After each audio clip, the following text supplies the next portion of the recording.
ಆ ಶಬ್ದವೇದಿ ಸಿನಿಮಾ ಸೆಟ್ಟೇರಿದ ರೋಚಕ ಅಂತಲ್ಲ ಸರ್. ಅಣ್ಣವರು ಸಿನಿಮಾ ಮಾಡಲ್ಲ ಅಂತ ಅಂದ್ಕೊಂಡಿದ್ರು, ಆದರೆ ಅಭಿಮಾನಿಗಳ ಒತ್ತಡಕ್ಕೆ ಮಣಿದು ಶಬ್ದವೇದಿ ಸಿನಿಮಾದಲ್ಲಿ ನಟಿಸ್ತಾರೆ. ಹೇಗೆ ಸರ್ ಆ ಸಿನಿಮಾ ಹೇಗೆ ಸರ್ ಸೆಟ್ ಆಗಿದ್ದು?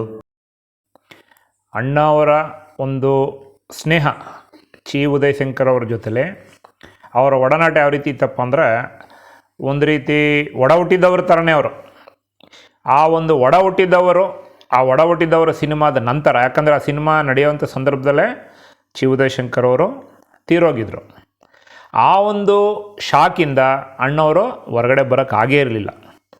94ನೇ ಇಸವಿಯಲ್ಲಿ ಆ ಸಿನಿಮಾ ರಿಲೀಸ್ ಆಗಿತ್ತು. ಅದಾದ ನಂತರ ಅಣ್ಣವರು ಆ ಸಿನಿಮಾವನ್ನೇ ಕಂಪ್ಲೀಟ್ ಮಾಡಿದ್ದು, ಭಾರಿ ಕಷ್ಟದಲ್ಲಿ ಕಂಪ್ಲೀಟ್ ಮಾಡಿದ್ದದ್ದು. ಆ ಸಿನಿಮಾದ ನಂತರ ಅಣ್ಣವರು ಯಾವ ಸಿನಿಮಾಗೂ ಕೂಡ ಅವರು ಅಭಿನಯ ಮಾಡೋದಕ್ಕೆ ಒಲ್ಲೆ ಅನ್ನೋ ರೀತಿಯಲ್ಲಿ, ತಾನಾಯಿತು ತನ್ನ ಕೆಲಸ ಆಯಿತು ಅನ್ನೋ ರೀತಿಯಲ್ಲಿ ಸುಮ್ಮನಿದ್ಬಿಟ್ರು.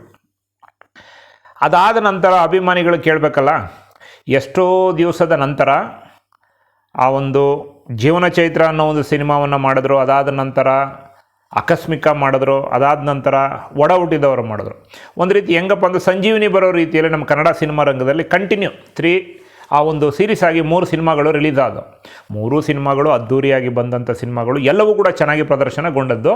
ಎಲ್ಲದರಲ್ಲೂ ಕೂಡ ಒಂದು ಒಳ್ಳೆ ಥೀಮ್ ಇತ್ತು, ಮೆಸೇಜ್ ಇತ್ತು. ಇಷ್ಟೆಲ್ಲ ಒಳ್ಳೊಳ್ಳೆ ಮೆಸೇಜ್ ಬಂದಂಥ ಸಿನಿಮಾಗಳು ಅಣ್ಣವ್ರ ಕಡೆಯಿಂದ ಏಕಾಏಕಿ ಸ್ಟಾಪ್ ಆದಾಗ ಎಲ್ಲೋ ಅಭಿಮಾನಿಗಳಿಗೆ ಒಂದು ಸಹಿಸಲಾರದಂಥ ಒಂದು ನೋವಿತ್ತು. ಅವ್ರಿಗೂ ಕೂಡ ಗೊತ್ತು ಏನಪ್ಪ ಅಂದರೆ, ಚಿ ಉದಯ್ ಶಂಕರ್ ಅವರ ಒಂದು ಅಗಲಿಕೆ ಅಣ್ಣವರನ್ನು ಒಂದು ಈ ಸಿನಿಮಾ ರಂಗದಿಂದ ದೂರ ಇರಬೇಕು ಅನ್ನೋ ರೀತಿಯಲ್ಲಿ ಅವ್ರು ಇರ್ಬೋದು ಅನ್ನೋ ಕಾರಣಕ್ಕೋಸ್ಕರ ಸ್ವಲ್ಪ ದಿವಸ ನೋಡೋಣ ಅಂತ 1 ವರ್ಷ ಬಿಟ್ಟರು. ನಿಮಗೆಲ್ರಿಗೂ ಗೊತ್ತು ಅಣ್ಣವರನ್ನು ಅವರ ಒಂದು ಬರ್ತ್ಡೇ ಏಪ್ರಿಲ್ 24ನೇ ತಾರೀಕು 95ನೇ ಇಸ್ವಿಯಿಂದ ಅವರ ಬರ್ತ್ಡೇ ಆಚರಣೆ ಮಾಡೋಕ್ಕೆ ಬಂದಾಗ ಅಭಿಮಾನಿಗಳು ಒತ್ತಾಯ ಮಾಡೋದಕ್ಕೆ ಶುರು ಮಾಡಿದ್ರು. ಅಭಿಮಾನಿಗಳು ಒತ್ತಾಯ ಮಾಡೋಕ್ಕೆ ಶುರು ಮಾಡಿದಾಗ ಏನೋ ಒಂದು ಸಮಾಧಾನ ಮಾಡಿ ಅಣ್ಣವರು ಕಳಿಸ್ಕೊಟ್ರು. ಅದಾದ ನಂತರ ಅಲ್ಲಿ ಇಲ್ಲಿ ಯಾವುದಾರ ಒಂದು ಸಂದರ್ಭ ಬಂದಾಗ ಅಭಿಮಾನಿಗಳನ್ನು ಅವರು ಕೇಳೋವಂಥದ್ದು, ಇವ್ರಿಗೆ ಸಮಾಧಾನ ಮಾಡೋವಂಥದ್ದು ಇದೇ ನಡೀತಾ ಇತ್ತು.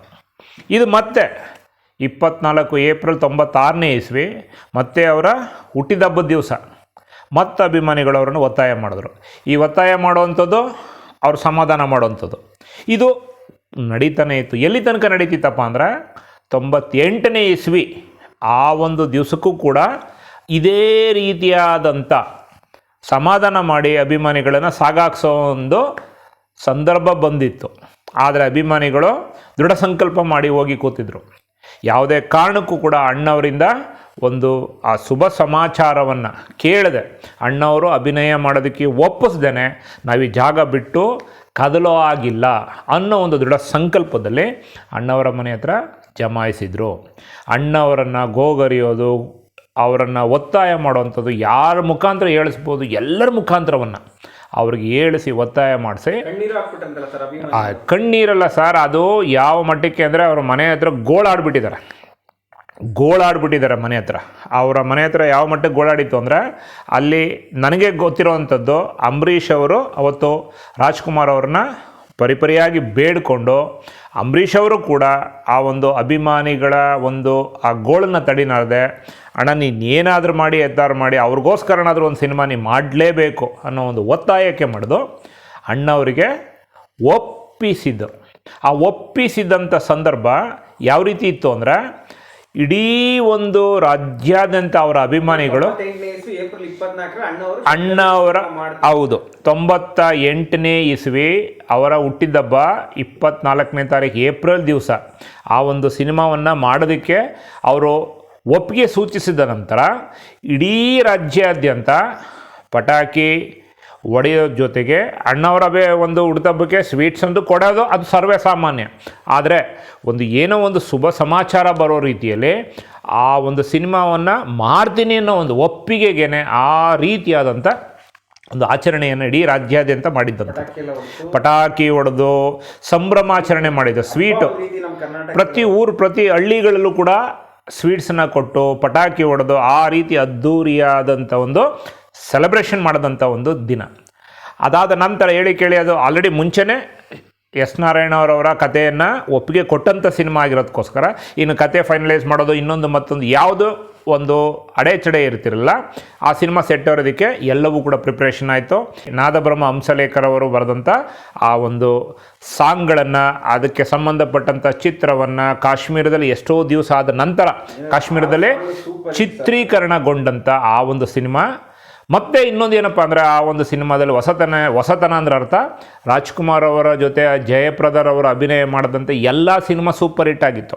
ಅದು ಸಿಪಾಯಿ, ಸನಾದಿ ಅಪ್ಪಣ್ಣ ಆಗಿರ್ಬೋದು, ಕವಿರತ್ನ ಕಾಳಿದಾಸ್ ಆಗಿರ್ಬೋದು, ಹುಲಿ ಹಾಲಿನ ಮೇವು ಆಗಿರ್ಬೋದು, ಸುಮಾರು ಸಿನಿಮಾಗಳು ಅಣ್ಣವ್ರ ಜೊತೆಲಿ ಅವರು ಅಭಿನಯ ಮಾಡಿದಂಥ ಎಲ್ಲ ಸಿನಿಮಾಗಳು ಸೂಪರ್ ಹಿಟ್ ಆದಂಥ ಒಂದು ಸಿನಿಮಾಗಳೇ ಆಗಿದ್ದು. ಹಾಗಾಗಿ ಈ ಒಂದು ಅಭಿಮಾನಿಗಳಿಗೆ ಇನ್ನೂ ಕೂಡ ಹೆಚ್ಚಿಗೆ ಕುತೂಹಲ ಇತ್ತು ಸಿನಿಮಾದಲ್ಲಿ. ಅದರ ಜೊತೆಗೆ ಎಸ್ ನಾರಾಯಣರವರು ಅವರ ನಿರ್ದೇಶನದಲ್ಲಿ ಆ ಸಂದರ್ಭಕ್ಕೆ ಹಲವಾರು ಸಿನಿಮಾಗಳು, ಅದ್ಧೂರಿಯಾಗಿ ಸಿನಿಮಾಗಳು ಬಂದಿದ್ದು. ಇದು ಕೂಡ ತುಂಬ ಚೆನ್ನಾಗಿ ಬರ್ಬೋದು ಅನ್ನೋ ಒಂದು ನಿರೀಕ್ಷೆ ಇದ್ದಂಥ ಸಿನಿಮಾ ರಿಲೀಸ್ ಮಾಡೋದಕ್ಕೆ ಯಾವ ಡೇಟ್ ಕೊಡ್ತಾಯಿದ್ರು ಆ ಡೇಟ್ಗೆ 3 ದಿವಸ 4 ದಿವಸ ಮುಂಚೆನೇ ಬಂದು ಪ್ರತಿ ಥಿಯೇಟ್ರ್ನಲ್ಲೂ ಆ ಒಂದು ಸಿನಿಮಾವನ್ನು ರಿಲೀಸ್ಗೆ ಆ ಟಿಕೆಟ್ ತೊಗೊಳೋದಕ್ಕೆ, ಅದು ಕಾಕತಾಳೀಯನೋ ಏನೋ ಗೊತ್ತಿಲ್ಲ, ಅದು ಕಡೆ ಸಿನಿಮಾ ಆಗುತ್ತೆ ಅನ್ನೋ ರೀತಿಯಲ್ಲಿಗೋಸ್ಕರನೇ ಬಂತೋ ಏನೋ ಗೊತ್ತಿಲ್ಲ ಸರ್.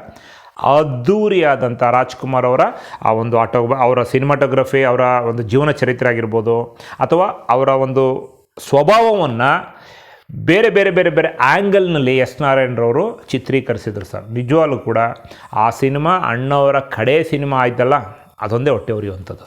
ರಾಜ್ಕುಮಾರ್ ಅವರ ಸಿನಿಮಾ ಅಟ್ಲೀಸ್ಟ್ ಒಂದು ಶೋನಾದರೂ ಒಂದು ವಾರಕ್ಕಾದರೂ ಪ್ರದರ್ಶನಗೊಂಡಿದೆ. ಅದು ಅಣ್ಣವರ ಬ್ಯಾನರ್ನಲ್ಲಿ ಬಂದಂಥ ವಜ್ರೇಶ್ವರಿ ಕಂಬೈನ್ ಸಿನಿಮಾಗಳು ನಮ್ಮ ಥಿಯೇಟ್ರ್ ಅಂದರೆ ರಣಜಿ ಥಿಯೇಟ್ರ್ನಲ್ಲಿ ಪ್ರದರ್ಶನ ಆಗಿರುವಂಥ ಕಾರಣ ಏನಪ್ಪ ಅಂದರೆ, ಅದು ಯಾರೋ ಬೇರೆ ಡಿಸ್ಟ್ರಿಬ್ಯೂಟ್ರಿಗೆ ಹೋದಂಥ ಒಂದು ಸಂದರ್ಭ ಬಂದಾಗ ಆ ಸಿನಿಮಾ ಬೇರೆ ಥಿಯೇಟ್ರಿಗೆ ರಿಲೀಸ್ ಆಗಿತ್ತು. ಬಟ್ ದೊಡ್ಡ ಮನೆಯವರು ಆ ಒಂದು ಥಿಯೇಟ್ರ್ ಮೇಲಿದ್ದಂಥ ಅಭಿಮಾನದಿಂದ ಆ ಥಿಯೇಟ್ರಿಗೆ ಅಟ್ಲೀಸ್ಟ್ ಹಾಕಬೇಕು ಅನ್ನೋ ಕಾರಣಕ್ಕೋಸ್ಕರ ಒಂದು ಶೋನಾದರೂ ಕೊಡಲೇಬೇಕು ಅನ್ನೋ ರೀತಿಯಲ್ಲಿ ರಣಜಿ ಥಿಯೇಟ್ರಿಗೆ ಕೊಟ್ಟಂಥ ನಿದರ್ಶನ ಸರ್ ಅದು.